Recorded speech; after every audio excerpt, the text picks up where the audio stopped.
Hello, आता आपण बघूया तुला जपणार आहेचा एपिसोड येऊ. इकडे मंजिरीचा विधी चालू असते आणि मीरा इकडे किचनमध्ये आली असते आणि तिची बडबड करत असते. काय करत होती ताईला परफ्यूम मारून द्यायची.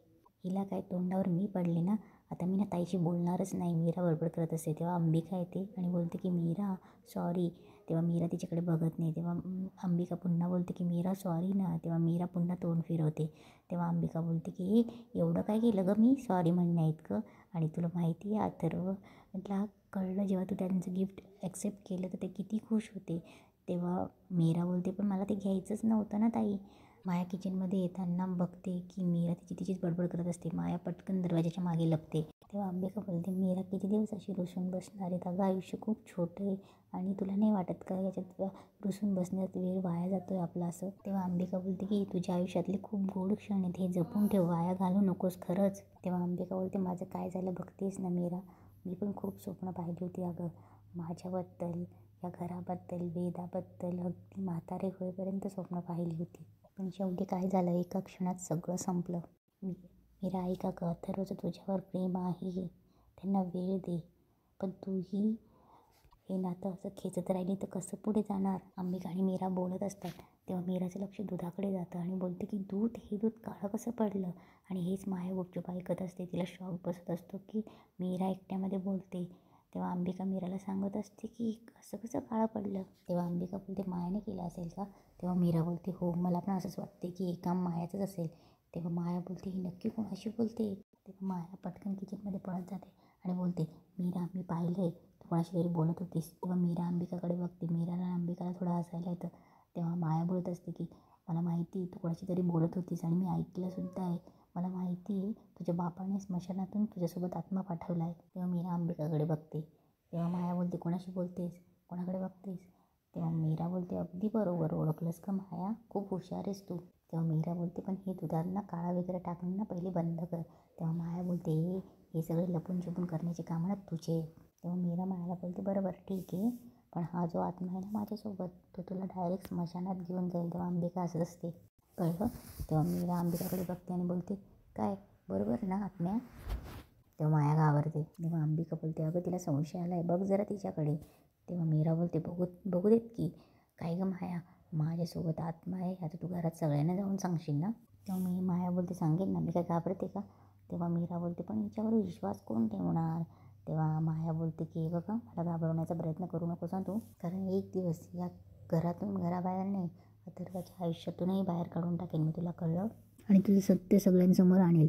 तेव्हा मीरा बोलते माया आता तू जातेस की आत्म्याला तुझ्या मानेवर बसवू. तेव्हा मीरा मुद्दाम करते हे आत्म्या जाईच्यावर हिला पकड.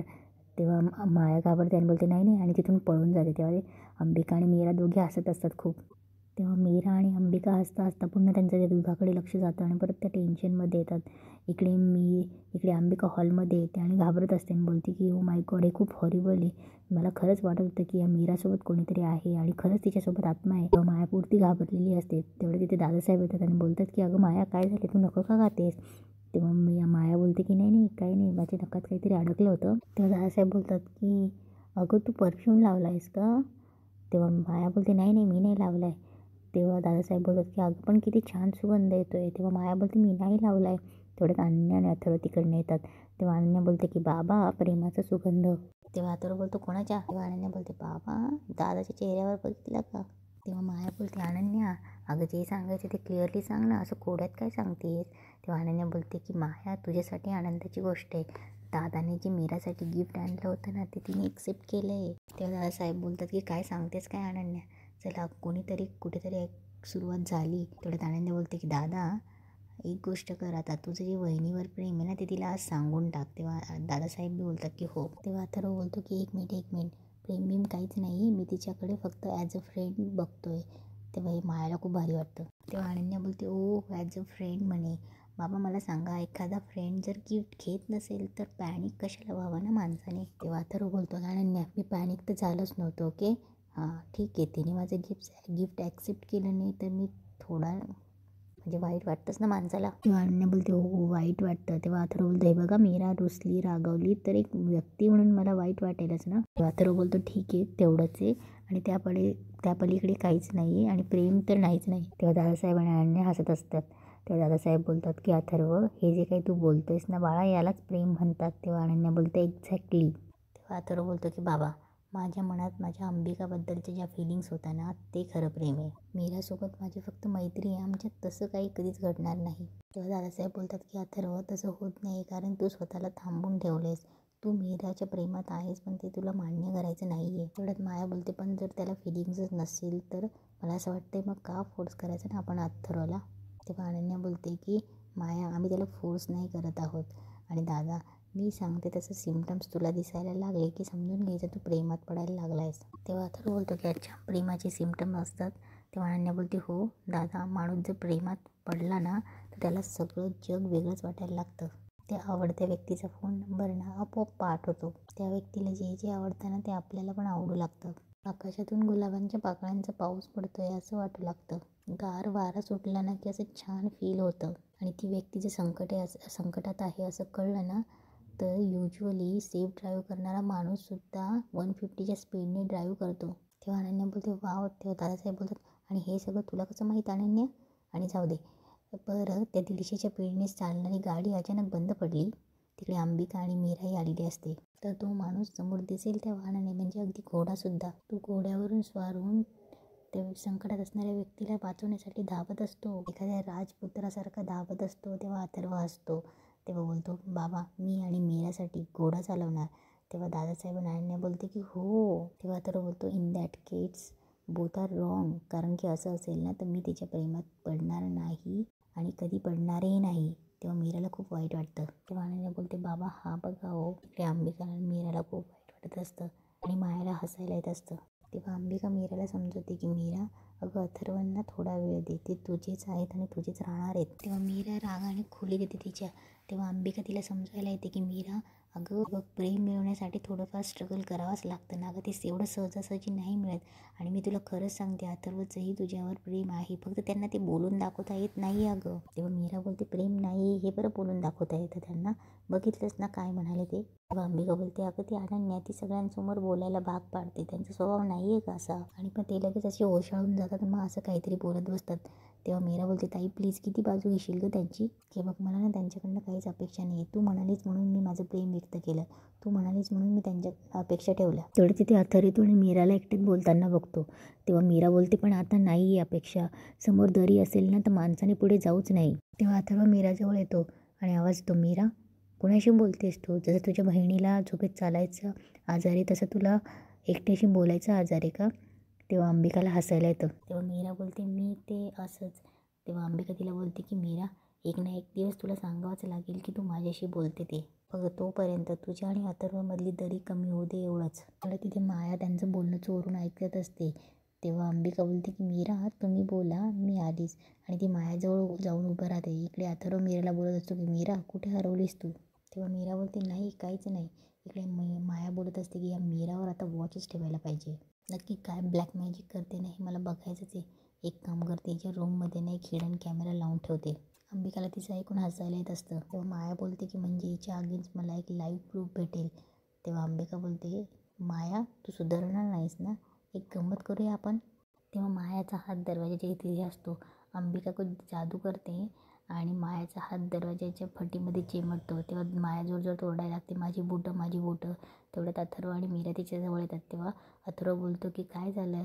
तेव्हा माया रडत बोलत असते की माझी बोटं चिमटली, मला माहीत नाही कसं झालं. तेव्हा अथर्व बोलतो तुझं लक्ष कुठे होतं?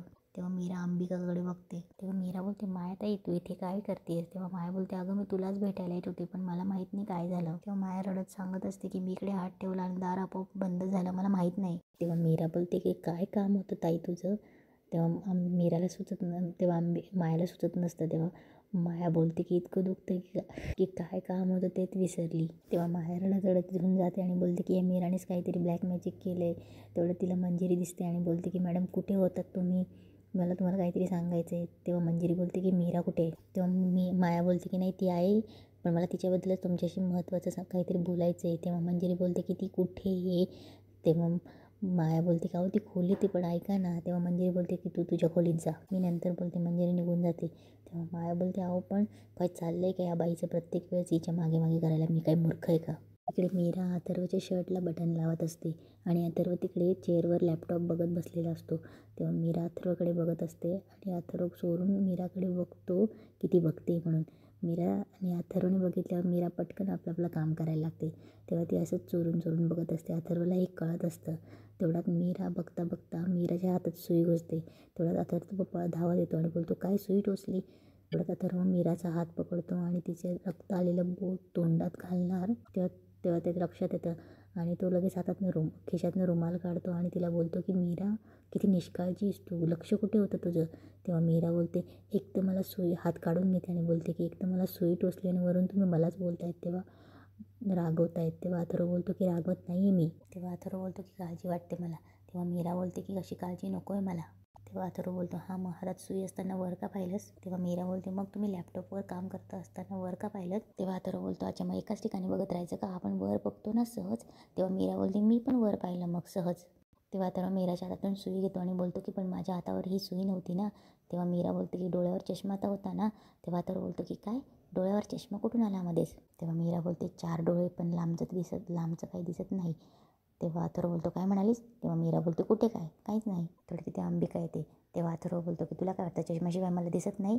तेव्हा मीरा बोलते, ऐकलं होतं ना, मग परत का विचारतायस? तेव्हा अथर्व बोलतो, तू माझ्याकडे बघत होतीस, मी नाही. तेव्हा मीरा बोलते, मी बघत होती हे तुम्हाला कसं कळलं? अंबिकाला हसायला येत असतं हे बघून. तेव्हा अथर्व बोलतो, या 4 डोळ्यांमुळे. तेव्हा मीरा बोलते, म्हणजे तुम्ही माझ्याकडेच बघत होतात ना, तुमच्यामुळेच टोचली मला ही सुई.